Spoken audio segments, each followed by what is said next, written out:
What's going on, fellas? 7 o'clock. Today's bite.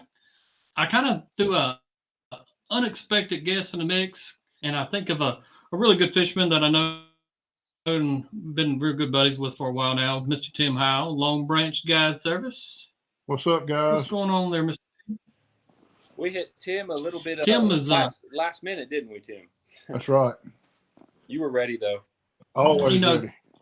Tim is always one of the guys that come on and helps us out with the comments and help answer questions all the time. So definitely, Tim, I want to appreciate that and all you do for us on that side of things. And without everybody jumping on here and helping out each other and helping, get the knowledge out there more and more, it's not a good show. So you definitely help the show, even when you're not even on the screen, by commenting. So definitely appreciate that.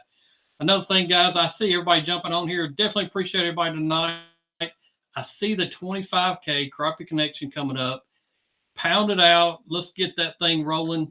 I know likes. I see 5 already, so definitely thank you guys for hitting that like button. But as you join in, hit the like button and hit that 25K Crappie Connection in your comments. And it's going to be a fun show. It's going to be a fun week in crappie fishing. And we were talking a little bit before we actually hit the live button, but this is the Grizzly week, man. This is going to be a fun week. This is the show that us crappie fishermen, I know Tim's been going.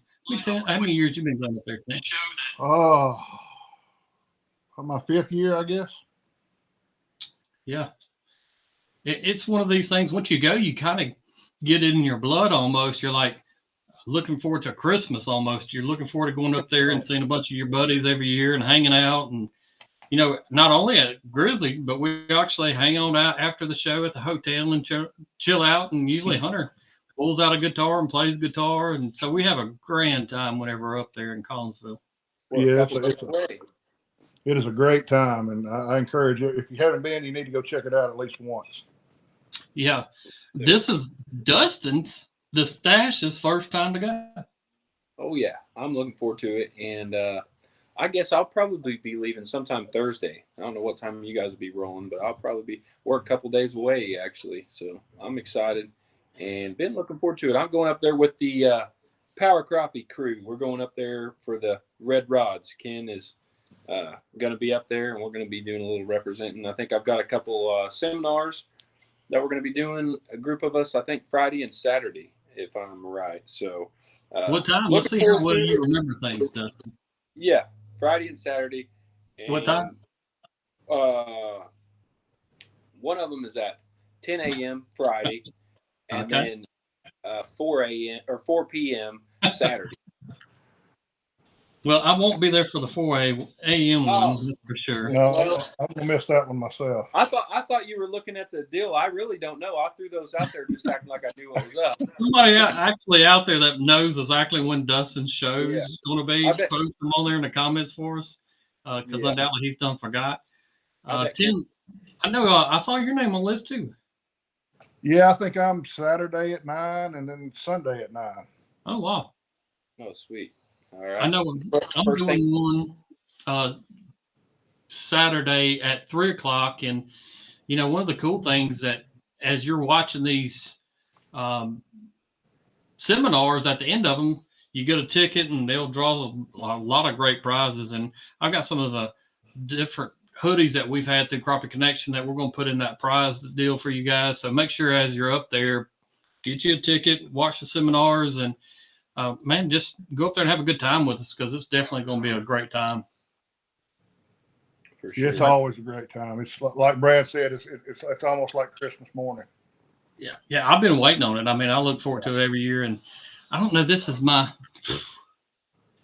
going to say close to 10 years straight I've been going, so it's kind of been a yearly thing for me a while now, and I can't wait to see everybody. So make sure if you're up there, you might not see me, because I know Grizzly actually has a little room they dedicate to the Crappie Connection so we can film podcasts. But so if you don't see me, make sure you come by, and definitely for the seminar that I'm going to do Saturday, and say hello. And I like to hang out with you guys as much as possible. And even Tim before the show asked me exactly, how many podcasts, because he knows once I go up there, I've got an agenda. I've got a game plan, and we'll have a game plan on doing new podcasts up there. So if you got some good show ideas and that you would like to see as far as the Crappie Connection do on a podcast up there, we would love to do them. I've got some in mind already about spring fishing the spawn and some different techniques. So it's going to be a good time, and I can't wait to see all you guys up there as well. So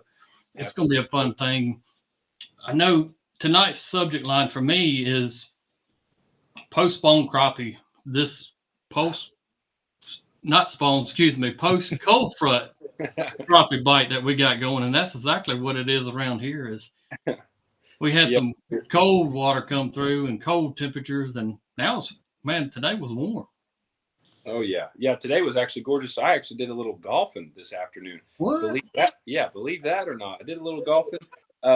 Dustin Shields says he's going to be up there front row and center with the Dust Dash shirt on. Dustin, I'm hoping you're bringing me one of those things too, because I'm going to need one as well. And, we have the same name. So if you were to shave up all the stuff besides your mustache, you could be Dust Dash too. Okay. It doesn't just have to be a one-man thing, but you got to bring an extra shirt for sure. Y'all could be the Stash Twins. Yeah, that's what I'm talking about. That's definitely been a fun topic for Dustin's mustache there, but Toledo. Go ahead. I was going to say, somebody said they're checking in from Toledo Bend. Speaking of, we need some fishing reports. We haven't had a lot of fishing reports lately. We need to get back on that trend. I want to know what fish are biting where right now, because it is pretty dang tough around where I'm at.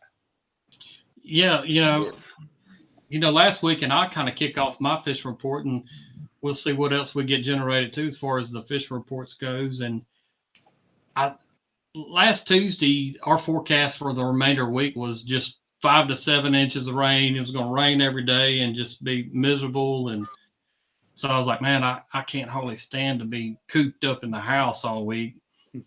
And, what am I going to do? I can't really go fishing. Don't want to get out there in the pouring down rain, but I want to fish. And I thought about it a little while, and I was like, you know what? I need to go fish some piers. There's piers on Barnett. And when you say pier, Brad, go ahead and tell people what you actually mean when you say a pier. We had this discussion before. You can throw it out there. Hey, actually, hold on, Brad. Before he answers, guys, when he says pier, what do you think he's talking about? When he says he's fishing a pier, what comes to your guys' mind? I need a couple comments here first, and then he'll explain to you what exactly he's fishing. But I need to know how many guys are on the same loop as Brad here with the pier, because I know Tim, he said he kind of agrees, but y'all give your guesses what the pier is. It'll be interesting. Yeah, I am interested. I think everybody understands what I'm talking about. Yeah. I think man, Jim Churchill just buried me. My goodness, look. Okay, I'm about to give it up. I've seen a lot. The res has been tough. I know that, and we was all hoping for a lot of good current and push through the lake, and really ignite these fish. And I hadn't done it quite yet, but we might even had a little shad killing lake, and those fish are gorging up. Who exactly knows? But I know the bite's still kind of been tough. I seen Charles Henderson. He actually texted me today. He was out on the lake. He said he got one of those big goose eggs, and these post front crappie can definitely be challenging, to say the least. But I want to talk some of the things, and you guys too, about some of the things we're doing to combat that, and hopefully catch some fish. And at the end of the day, it's still fishing. I mean, it's never going to be called catching. It's just one of those things, and drives us all to keep going out there every day. But okay, Brad, we've got a lot of answers in here. Okay, good. I'm ready. And in my defense, we have a mixture of about 3 or 4 things. But I've got bridge pier, a dock, and a point, a rocky point. See, so there's a little fog in the word pier there. We were arguing here earlier. When he says pier, he means a dock, a fishing dock. And where I'm from, it's always a bridge pier. Brandon Thomas fishes near me.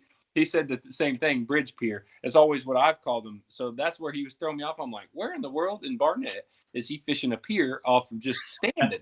And then I put it together. He's meaning a fishing dock. I fished docks. I fished some cover docks, and I actually got out, and then I said, and I think Patrick Stone said it last week or 2 or 3 weeks ago on Facebook about Now he's seen underwater. He can't do without it now. And I was like, man, I got to get my live scope out there. And I was like, how can I go out there and still utilize live scope and go fish off a pier/dock? And so I called my buddy Michael Sylvester with Custom Lithium Batteries, and I said, man, I've got this crazy idea. And everybody that knows Michael knows I've nicknamed him the mad scientist in the beginning because he's just one of those guys that can dig into things and figure it out. And I said, hey, look, I said, I'm going to go out and fish some piers/docks with my live scope. So I need a lithium battery, and I need a case to put my black box in. And of course he was like, yeah, let's do it. And like, come on over to the house. And I was like, oh yeah, I'm en route, So I jumped in the truck and got over there at 8:00 that morning, and we looked at things, and he come up with one of his custom battery boxes and was like, he made me up a 50 amp hour lithium battery setup, put my black box in there. We mounted the cradle bracket on top, drilled holes in the side of the case, put all the wires out. He's even got me a little meter for the battery life on there. Man. And I was like, all right, man, I'm going out here. And went out to one of the docks/piers here on Ross Barnett. And from experience, I know this pier always holds fish, or dock is always holding fish. I'm never going to live that word down either. No, you're not. I'm going to mention it all weekend. I appreciate it. I definitely won't let it go that easily. But that could be the word for the show this weekend. It could be pier/dock. Pier/dock. We need to ask all of our guys we get on the podcast, when someone tells you they fished a pier, what are you thinking? Yeah. And first spot I threw it down, and I turned, and I'm like, oh my God, this thing is absolutely loaded with crappie. And turned it back to the darkest, deepest little section that there was. And I'm telling you, I'm looking at 2-pounders. Nothing but just 2-pounders stocked up underneath this pier, and I could pan back over to the side and just catch the very edge of the walkway of the pier/dock. And they would sit right at the edge. And first, they were a little bit lethargic, so I had to play around some baits. And first fish I catch is probably a 180, a 190 black crappie. And I'm like, oh my God, these things are just, I'm just going to wreck them. And it really ignited another fuse to me, because I'm used to having to pull a boat, do the whole hassle of getting the boat in the water and fighting the wind and fighting the rain. But this was a real treat that I'm telling you guys that I have overlooked for years now, that I promise you right now I won't, because now I've got a little portable setup that I can take anywhere with me, drop it over the edge. And this particular pier/dock is probably, I'm going to say it's a good, and Daniel White, he actually come out there with me a moment last, I guess Thursday or Friday, whatever day it was. He come out there and actually seen my setup and dropped off the new hoodie actually to me. But he's like, man, this stuff is just sick. And I watched him catch a fish with it as well. But it's so neat. And I was thinking about that, fishing off a pier with live scope.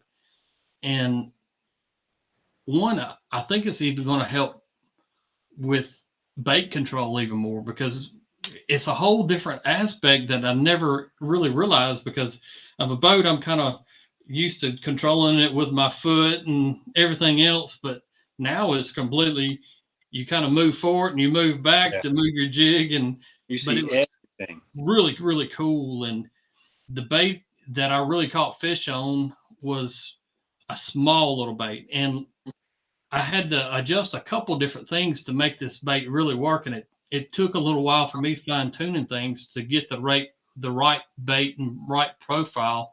But I had to go all the way down to a 148. Wow. A 148. Now I did tie 2 of them on the line, and I could really watch them on live scope, and you think, man, that would take forever to fall. These fish are sitting about 12 to 13 foot deep, most of them. And I was using a 6-pound line, and I was like, man, this thing is just taking entirely too long, and it didn't give these jigs enough freedom.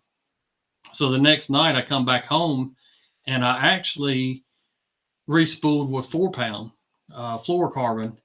And I can tell you that's definitely the ticket for fishing off a pier and using these very, very light jigs, because it gave that jig that extra freedom to attract these fish. And these fish would see a slow fall. They're sitting back at the edge of this pier / dock, and they see it fall slowly.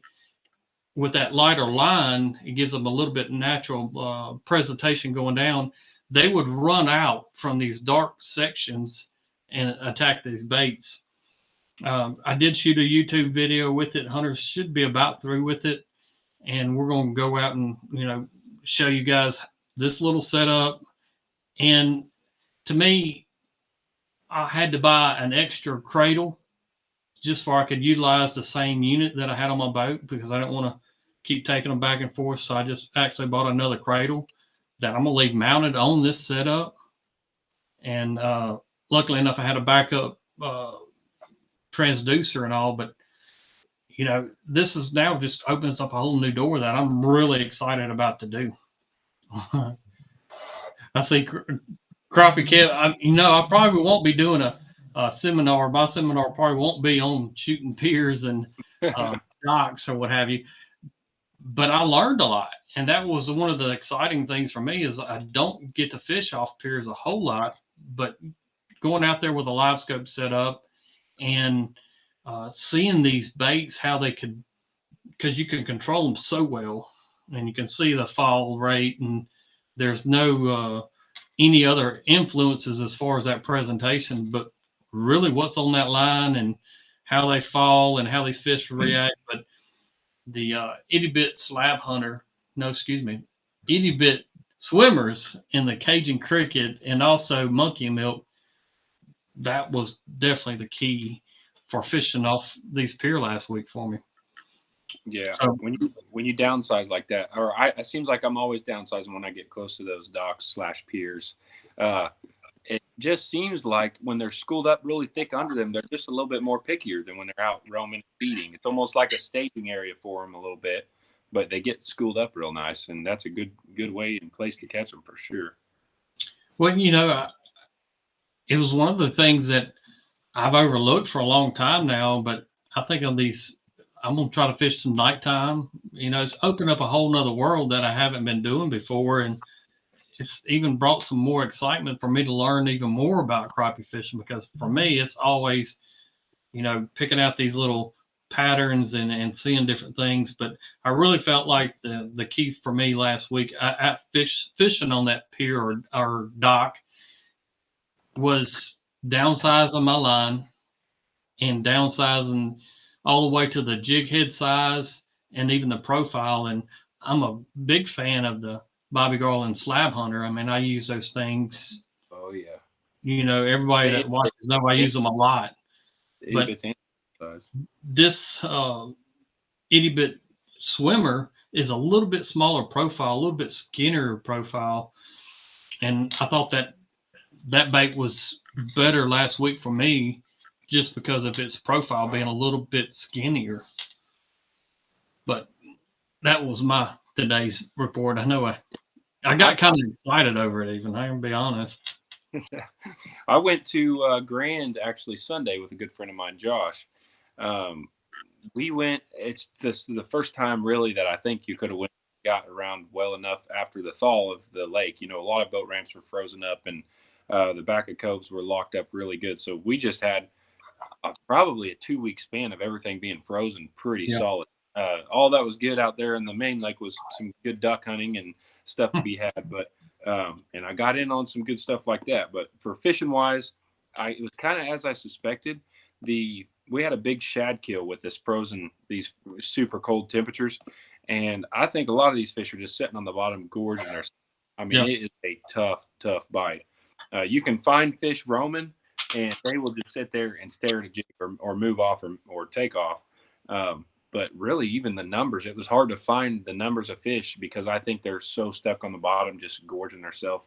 And it's going to be, I think, a couple weeks of warm weather is what we're going to need to kind of knock things out. We'll let them get that all over with, and things will straighten back up. But we caught a couple really nice black crappie, 55 foot deep. And Yeah, 55 foot down, and No. we had to downsize big time too. I knew where a couple good laydowns were that deep, and I'm like, I bet you they're way down on the bottom.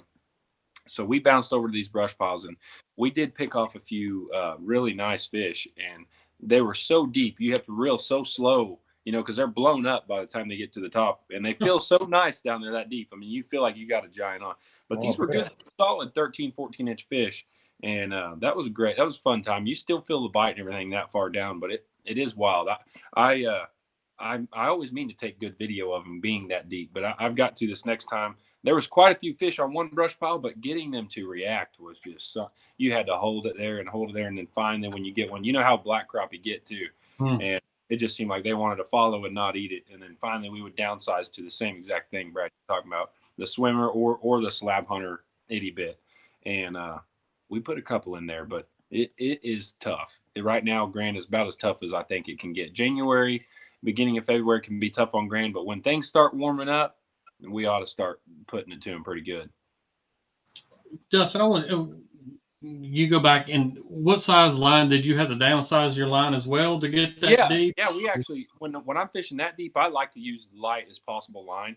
I believe we had 6-pound line on, and then I want to say probably a quarter above the jig split shot, and the lighter the line, the faster it goes. I mean, you toss it out there and it gets down quick. You think it's take forever to get down there. Well, if you just use the jig, yeah, but if you have the lighter line, it'll get down there.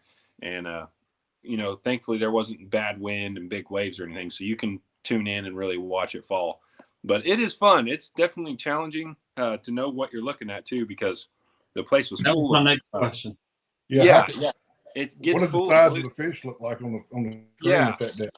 It doesn't look that small. I mean, I can tell you when it's a good one or not. They're more rectangle than they are the circle that we're looking for. They're kind of stretched out a little bit when they're down there that far. So it's kind of hard to tell when they're that deep, because that's crazy. I mean, 40 foot, no problem. But I feel like when you get around 60 foot, they start to look weird. But you can still pop them pretty good.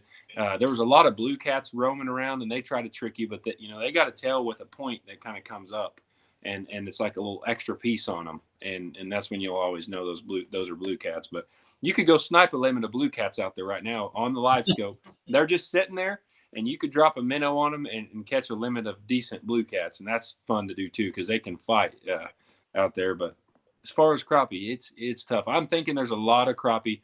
Of course, you go to the riverside, and you'll find roamers 15 to 20 foot deep, like most other lakes. But if you go towards the deeper water, clear water, I bet the majority of the fish are on 60 foot deep, on the bottom, just crawling all over the bottom where we can't see them. And I think they're just gorging themselves plumb full. But we'll definitely see. And the shad push down there with them, you'll see kind of a row of shad down there 50 plus foot. And I think that's why they don't have to come up. They don't have to come up and feed. And that's kind of how they roll. But things are going to change. Usually by this time of year, we've gotten done with the thaw and we're back into some warm weather and catching them. But it's kind of been later this year than normal. Usually I'm putting it on them right now, but it's just everything's behind. Are you using what transducer are you mainly using? A 32 or 34 fishing that deep? I use a 32. No offset or? Yeah, mine's got a 0 degree offset. The one I was with my buddy, he has a 8 or the normal degree. I think it's a 6 or 8. 8, believe. 8. Okay, yeah. And you do got to toss it off to the side for that. I mean, that's a good question too. So when you're, if it's anything over 35 foot deep, I say like 2 to 3 foot to the right when you pitch it out. If they're 20 foot away or 10 foot away, I pitch it 2 or 3 foot to the right, because you won't see it at first. And then a minute goes by and you'll see your bait kind of coming into it due to that offset of the bait come down. That we can get into that section for an hour. You know how that goes. But yeah.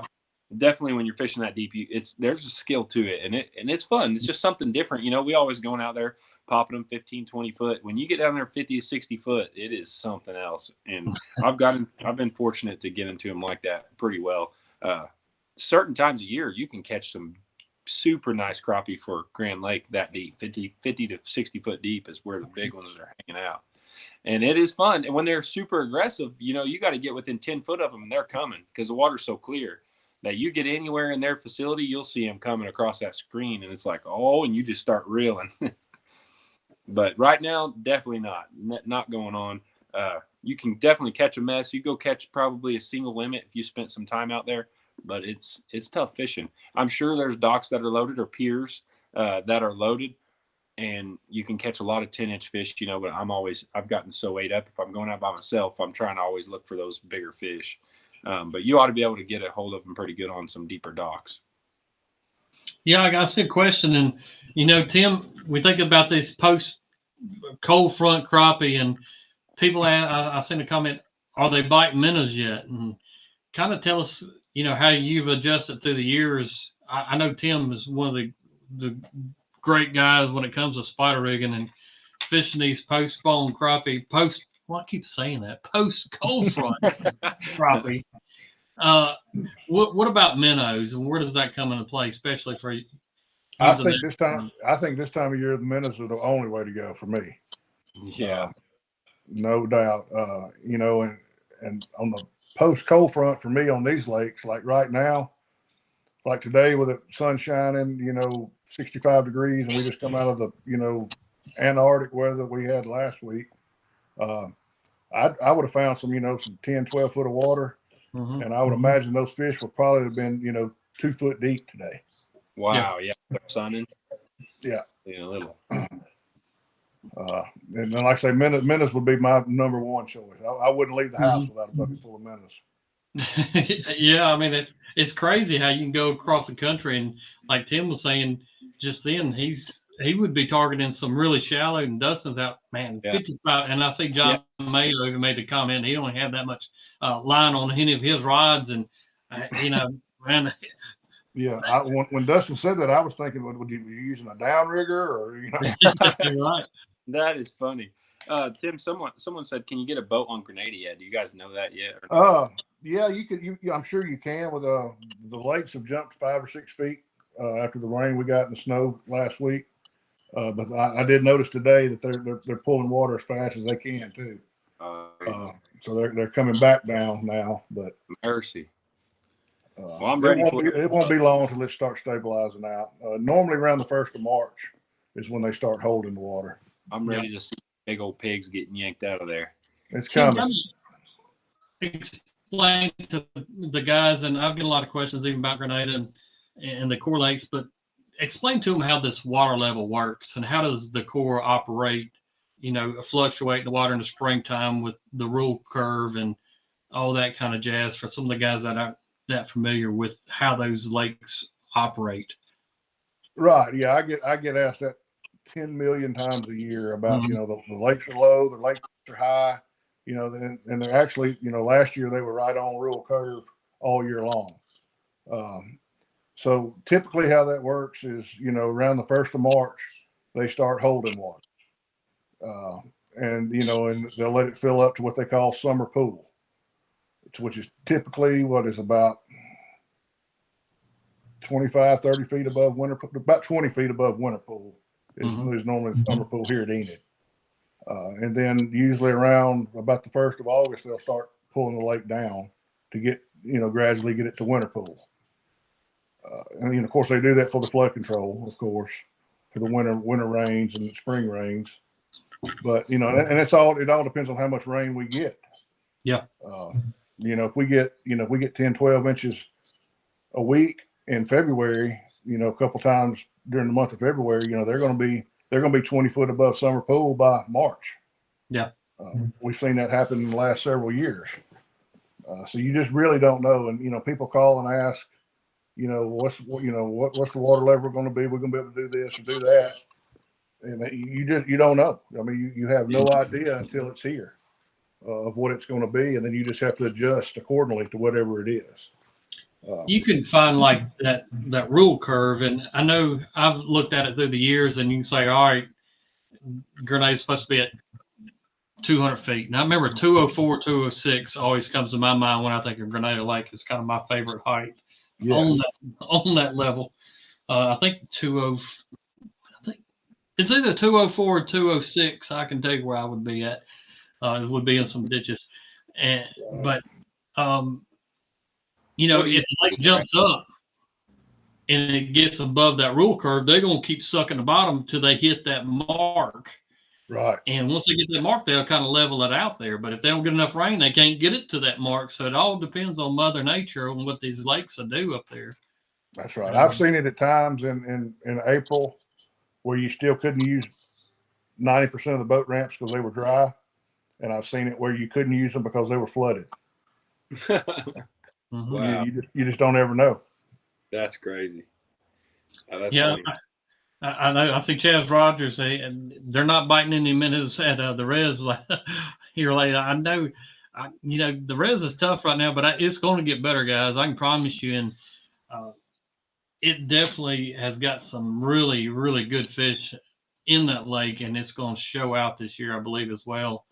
I see this comment about Lake Washington, and I think it's like any of these oxbow lakes. I think it's kind of cycled. It had a couple bad spawns, but Lake Washington will be back. I can promise you. And I actually went to the cabin Monday and did some work around there. I had a busted water line with those Arctic freeze we had 2 weeks ago, but the lake is beautiful. It's coming back up, and right now you can get a boat in, I would say. But you hadn't been able to put a boat in that lake for the last 3 months, which for the crappie, probably a good thing because every one of them's going to survive and keep on spawning. So I think Lake Washington will be back. I don't think it'll be this year, but she will be back, and she'll show out, and I can promise you one day.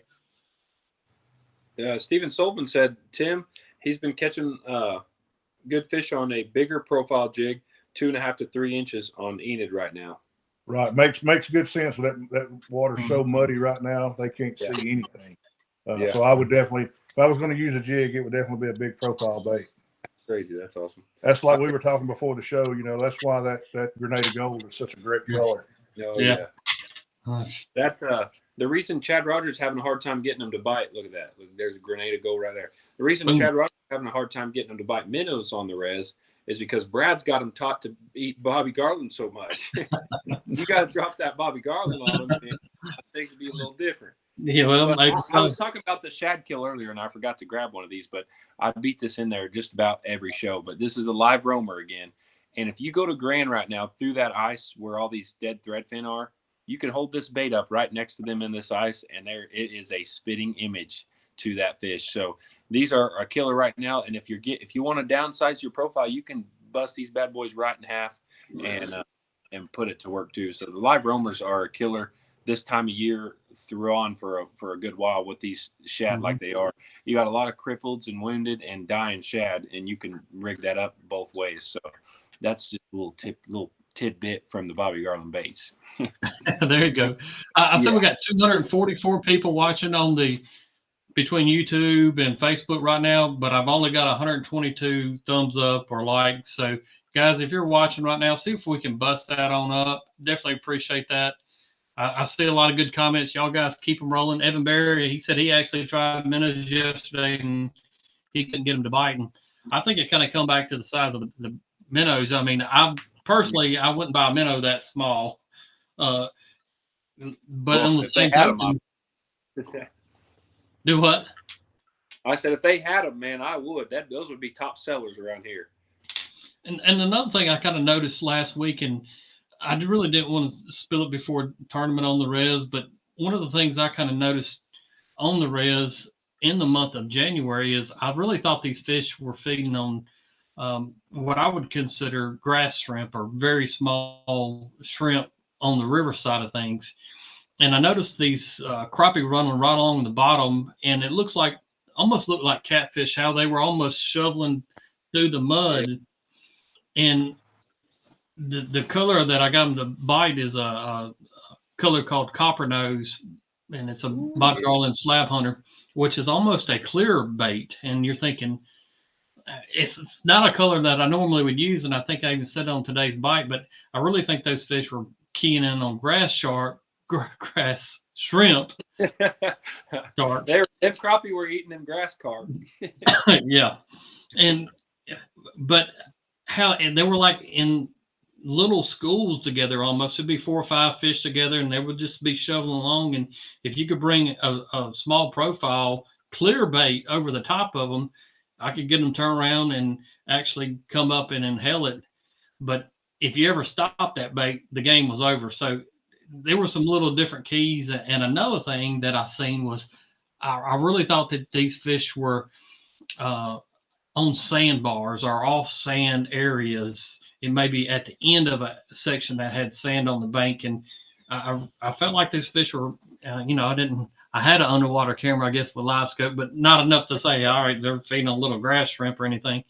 But I thought in my mind, I think they were eating little grass shrimp, and it kind of made sense, and it gave me a little confidence to keep chunking at them and catching some fish. But it's all these different things that we think that these crappie, everybody just thinks they ate minnows for years, but through the aid of live scope and different profiles, we figured out they eat all kind of things. Yeah. I would love to. Tim's talking to an imaginary fish above the camera there. Yeah, well, he hadn't talked enough, so he was talking to somebody that wasn't even there. Just trying to get the dog out of the way. Get that dog out of here. Hey, I've had him come licking on my toes and stuff. I try to play it off. I'm like trying to kick the dog. Get that. The world's worst for us is thunderstorms. I mean, usually if we want rain, just wait till we do today's bite. Hey, one time Brad was sitting there and his cat jumped up right here behind him. Didn't even know that thing landed right behind his neck. Yeah. And I'm like, what in the world? Yep. But I was talking about that clear bait, and Chad Wright, a buddy of mine that fishes down here, we were actually fishing together that day, and he called me up afterwards. He was like, yeah, I think it's this grass shrimp. And he had a great story about how they used to go out and catch actually grass shrimp to crappie fish with. And wow, that's crazy. It's not really a term or a lot of discussion been talked about grass shrimp for crappie. And I think it's a real thing, and I think it was definitely some of the things they've been feeding on the res, on the river side of things was, and those fish would kind of fool you because they're just shoveling on the bottom, but I think they were down there trying to push up, and it could have been even crawfish. I don't know. Yeah. But that's what I had confidence in thinking anyway. And I got to confirm with my buddy Chad Wright. He thought the same thing. So. Yeah. He couldn't believe that they could see that clear bait, which I've dropped some super clear stuff before and noticed that I can't honestly. I don't know if I've gotten something that I don't think they can see. They can see just about it, whether they're feeling a lot of it or seeing a lot of it. It's pretty impressive how much they have on their senses.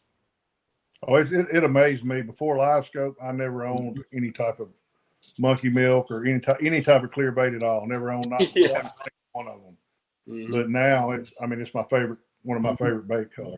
Ain't that crazy? I remember even Tim saying that thing, I guess, about that same subject. He just said 2 or 3 years ago on a podcast how years ago, everybody used solid chartreuse, bright orange, and with the aid of live scope, and you're like, man, this muddy water, these fish can see every color we throw at them. They just have a preference over another one. Yeah, exactly.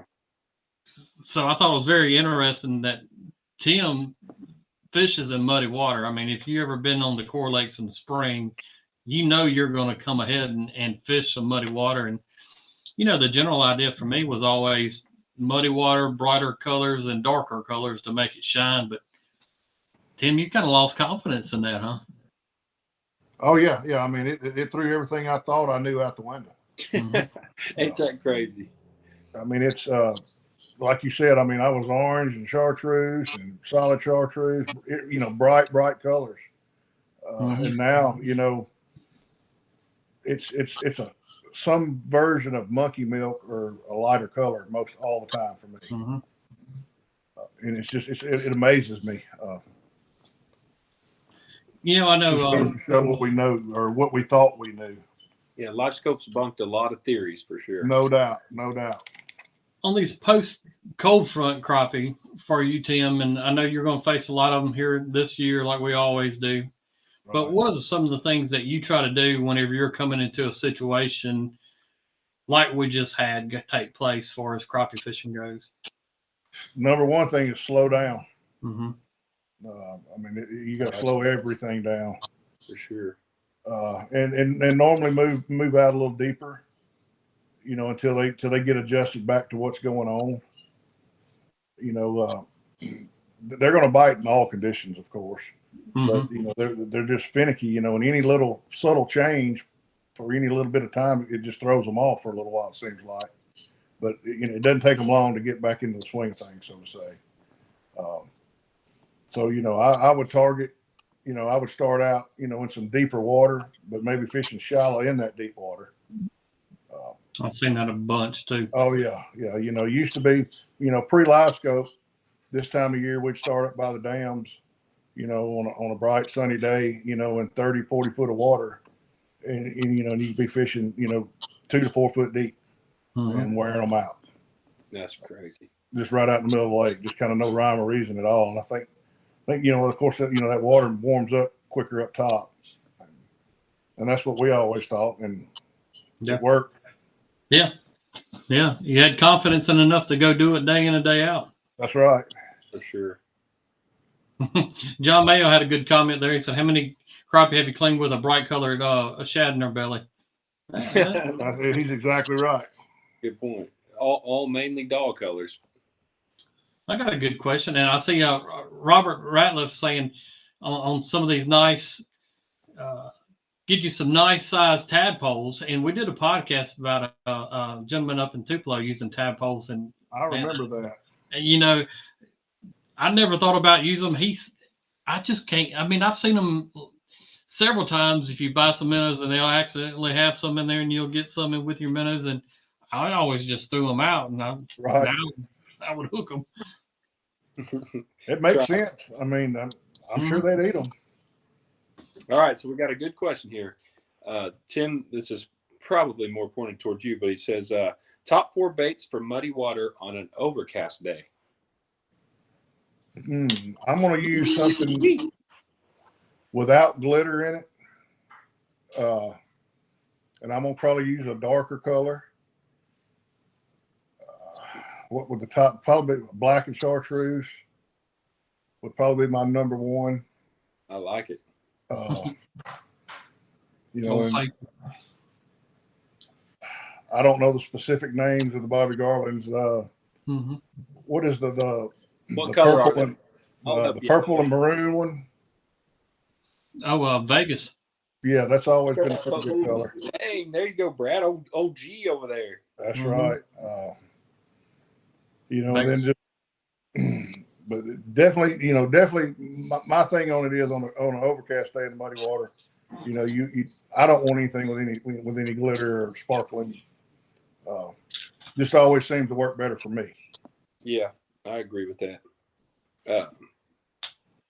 I'd say, man, I know one of the top 4 I would have to go with something natural just because I get that way, even if it was muddy. I would say I would go with probably live minnow would be one of my top guys. You can't go wrong with that. And I would go with I always go with pretty strong head though. I'd go with a pink head or a white head probably, or just something that would give a little bit on the head. I would go with something a little bit bright. I always have to have something bright just to make myself feel better. I'm a pink head guy 99% of the time. You like a pink head too? I like pink head. Man, Brad don't like that pink head. I guess we're gonna have team pink head over here. I guess so. This is not for me, but I mean it's just reservoir. If you want to catch some catfish, put anything pink on, they love it.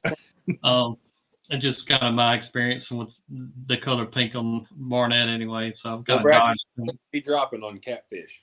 I forgot to get that part. That's true. And I think about that same question. I think that these good spring days that you're going to be overcast and muddy water, and this one actually has some glitter on it, but it's a really dark color bait. And I'm going to put it up there. That's that new Sandfly. And you talk about a natural dark color bait that I think that's going to be absolutely great this springtime. I bet you fried shad would be a great one too. Yeah. And for sure. Fried shad's a good one. So it's got that dark muddy tone, and you think, well, I don't want to put a brown color in muddy water, but man, brown in this muddy water shows up really well. Mm-hmm. And Exactly. I recall years ago at Grenada, and I don't remember the gentleman's name that we're talking to, and he's like, "Man, my favorite color is brown." And we looked, and my old tournament partner, Bo Hudson, we were together, and was like, "Man, brown. Who would Yeah. ever put a brown jig on?" I don't even think we owned any brown jigs at the time, but now you got these pecan cream. I busted Dustin out. There. You I knew it knew was he was coming. kidding for it. Yeah. Hey, that's my baby right there. That is my favorite jig. Probably is a brown jig, and it was a brown jig, especially even before pecan cream. But thankfully, we come out with a mean brown jig because that right there is going to be game changer all spring. And Yeah. Tim, wait till you slap that pecan cream on, oh Ian, and you'll bust the lips off them fish so bad you'll say, "My gosh, that kid! I tell you." I'm gonna have to try it. I'm a big fan of anything with white too. I like yellow and white, blue and white. I like some white too. I know. I got this question, and somebody asked it. I'm still long lining jigs now. After that cold front, that water dropped down in 37, 38, and I really couldn't get them bite a whole lot of anything at that time. But that water gets back over that 45 degrees. As long as it's clear water, as long as it ain't just that chocolate milk, you're not going to do very well in pulling jigs when it's very chocolate. But after it gets back to 45, and post cold front crappie for me is, I think it usually takes them about 72 hours to get adjusted to it. Right at first, they're pretty well handling it. But as that water starts dropping down in temperature, I want that water to kind of stabilize that temperature for about 72 hours. And then it seems like to me, about 72 hours later, 3 days, those fish will start back biting once that temperature kind of equalizes. And, not even the cold front aspect, but anytime water jumps in degrees, and it can jump up really hot real fast, and it can have the same effect on crappie in my experience. Anytime that water jumps up or it jumps down, you're going to have to slow down and change your presentation to let those fish kind of adjust to what's going on in their climate. But as far as long lining jigs goes, it hits 45 degrees. I'm not scared to throw them out. In the spring, the only factor that can really inhibit that from me in my mind is water clarity. If you get some really chocolate milk, it gets hard for these fish to really see it. But you can still pull, and actually I'm going to do a trip tomorrow, and I will be pulling jigs tomorrow even. I'm ready for that update. Another cool thing is the new hoodies. I'm trying to poke my chest up for you guys can see them, but these are the new hoodies. There's no way I can stay in this house with another shirt on, so I don't have anything, just the hoodie on. Still pretty warm in here, but this is the new Crappie Connection hoodies. They're available right now all the way to 3X for the plus size models out there. We've got the 3X in stock, and they're on the Crappie Forever website, just under the Crappie Connection tab. We blew out of the camo ones. They were just, I think they literally sold those out in 24 hours. And another thing that I wanted to even bring up about, the Crappie Forever guys is, we're looking to keep expanding research and different projects when it comes to Crappie Forever habitat and the tagging programs. And part of the proceeds for everything that you guys buy, even of Crappie Connection, is donated back to that organization to keep up with the sport. And, that's one of the reasons that I got with Daniel and Gabe, and we talked about things, and I was like, man, you've got a great thing going. I believe what you guys are doing for the sport. You want to, handle all our merchandise sales as far as that. And they took it and ran with it, and cannot be grateful enough for their help for putting out some really cool stuff. So if you're in the market for a new fishing hoodie, check out Crappie Forever. Not just the Crappie Connection gear, but also their gear. And this goes to a portion of all their proceeds are going to, establishing Crappie Forever for all of us. So not only our kids, but also our grandkids. And we talk about how much we love this sport, and that's what they're about. So check them out. Also, another thing, we got a lot of new followers this week. And hopefully, if you're a new follower and watching it for the first time tonight, we would love to see your name pop up there on the comments. Definitely make sure you join us every week, Tuesday night. We come on here. I've got a great group of buddies, fishing brotherhood, that helps me out with comments every single week, and different guests jump on here, and we kind of try to cover everything that we can when it comes to, going out and catching crappie and putting more of them in your boat on a weekly standpoint. And like I said, could not thank Bobby Garland Baits for standing behind this thing and, keep us going with new baits and that we get excited about. And I'm always, every time I talk to him, I think I kind of put a bug in the ear about different colors that I'd like produce. And I've got one there I'm working on now. I can't wait to, once I get it confirmed, that they're going to pour it for me. But another thing that I had asked over the last several weeks is what happened to Grenada Gold in the stroller. And,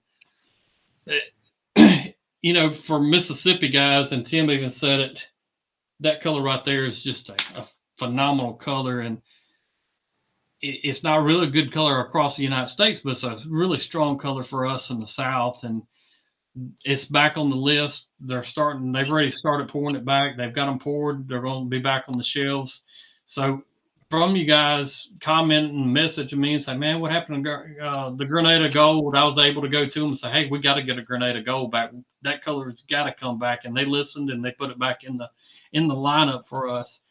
So definitely thank you, BG, for that one. BG, baby.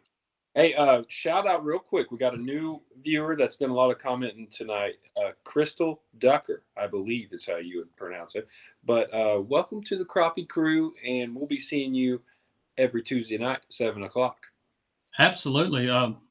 Black Rain. See who else is new. If you're new and watching the first time, man, comment on there, and we'd like to see. I would like to try to butcher your names. I love butchering names and trying to pronounce. Not as bad as I do. I got no idea. You know what, Crystal? Nice to meet you, and I appreciate you for watching. Thanks for tuning in and getting on here and commenting. Also, I seen Mr. Charles Henderson, and it's been a long few comments ago.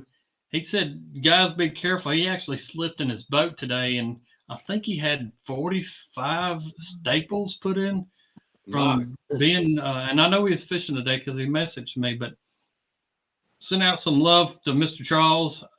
I know he's dying to get back on the boat. Man, we hope you get well. And man, I hate to hear that happen. And even on the boater safety side of things and these cold temperature guys, number one thing for me is always wear your kill switch, no matter what the weather is. Wear that kill switch on your boat. And also these life jackets when it's extremely cold.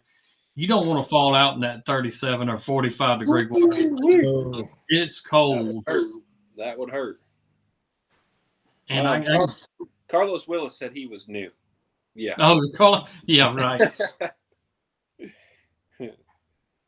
He put on some good stuff though here recently on some answers of Grenada and stuff. He said if you're going to make the long trip, to wait for it to kind of stabilize a little bit more before you make the trip up and start checking on the fish. So he's always putting in some good tidbits in here to help you guys out, and I appreciate that, Carlos, because a lot of them go unseen when they throw yours down. But I'll try to like them and stuff because I see people will read them and comment back. But we have a lot of great fishermen in the comment answering questions that we can't get to or just helping us out. So I do appreciate that more than you probably know, taking your time out and helping people out.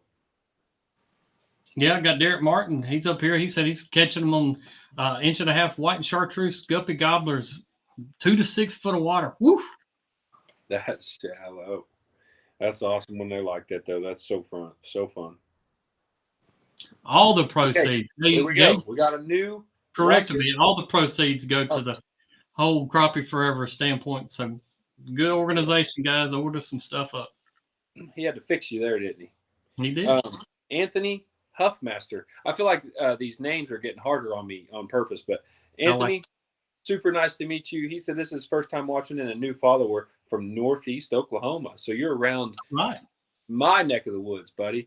It's nice to meet you, and welcome to the crew. Appreciate you all. Black Rain from YouTube. He said he joined 2 days ago. Loved the channel. Learned a lot in 2 days. Black Rain, I can tell you, watch all you can. I have had the most wonderful guests in the crappie fishing industry, and some more coming on that I can promise you're going to learn a lot of great things, and even have a chuckle or two probably during the mix of things. It's definitely a fun and blessed thing that I get to do with you guys. Oh yeah, for sure. Let's see. I'm trying to make sure I don't miss anybody. We don't miss nobody. Let's see. I got one for Tim. I can't see the first part on draft. Let me see. Hang on a second. He said Casey just got a boat last year, and they live in Pope, and started spider rigging on Enid. Catch a lot of small crappie mainly. Any tips to catch the larger crappie on Enid? That you asked the right guy, Casey. You asked the right guy. Man, just the best advice I can give you is time on the water and pay attention to the details. Move around. Don't be afraid to pick up and move. The bigger fish are usually going to be in areas together. I saw where John Mayo said something earlier about, like, right now as the water's coming up, these fish are going to move up with the water. Getting the ditches, the creek channels, the river, they're going to follow those like highways, and they're headed east right now. As that water's rising, they're going east with the water.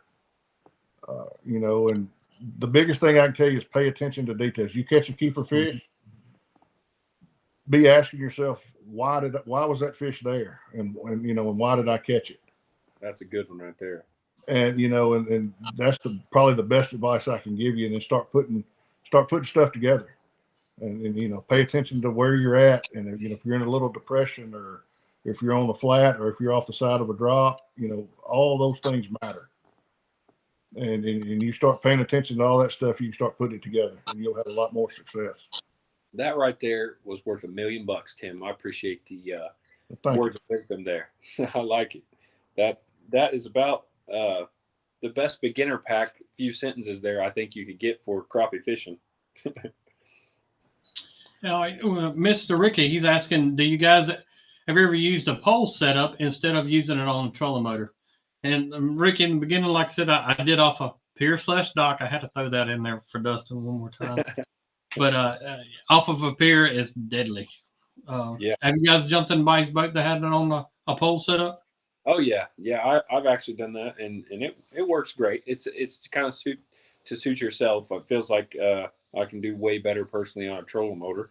But if you're stationary on a dock, I've done the same thing you've done. Brad Ken actually has the same setup you pretty much said, and he has one you can roll around. And we put it on one of his pier/docks, and had a blast doing it. So yeah, that is super fun to do it that way. And it's addicting. You can sit there and you're not having to run a boat control, nothing's in there. Then you can actually just enjoy some fishing and talking and watch what's going on. But Jim Churchill said, book a trip with Tim and you will get a college education on them crappie. Absolutely. You'll get that master's degree. Thanks. He don't even charge as much as college usually does. No. You're not in debt by the time you leave. That's right. You won't have to pay it off for the next 30 years. And there's actually food in your freezer afterwards. I mean, it's no better. And then Tim, if they want to book a trip with you, because it's getting ready to get hot where you're at, it's actually you're in probably one of the top areas in the United States to go catch crappie. For everybody listening, what is your number to book a trip for you?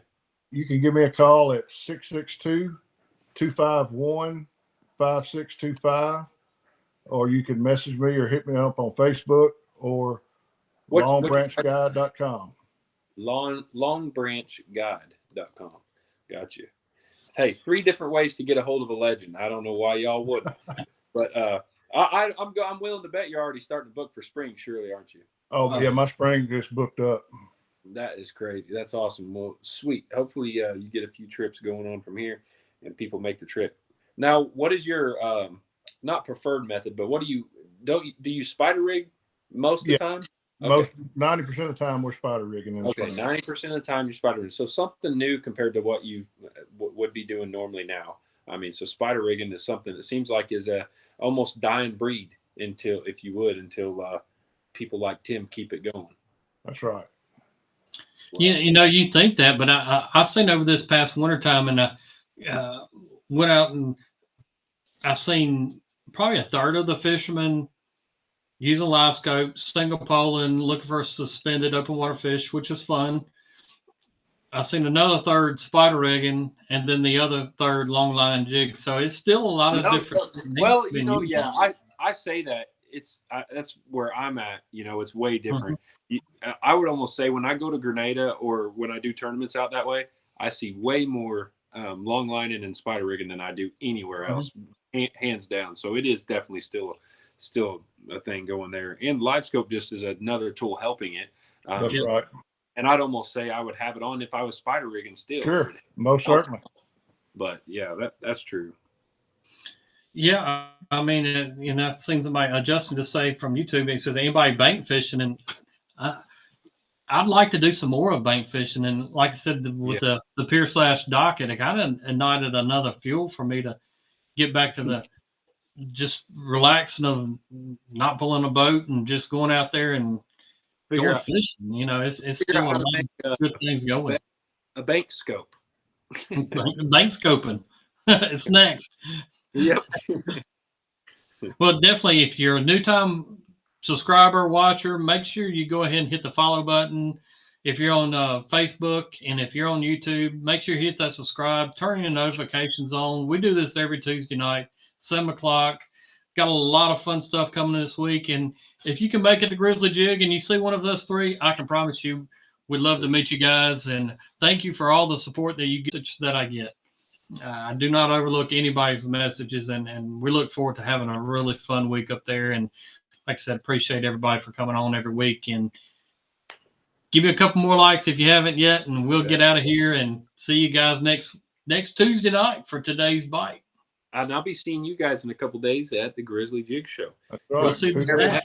Safe travel. Real quick, Trevin asked me if I heard anything about Claw Lake. I would guess the boat ramp's still a little frozen. I'd give it a couple more days before you hit it. But we'll see y'all next Tuesday, 7 o'clock. Holla. Tim, you got to say something, bro.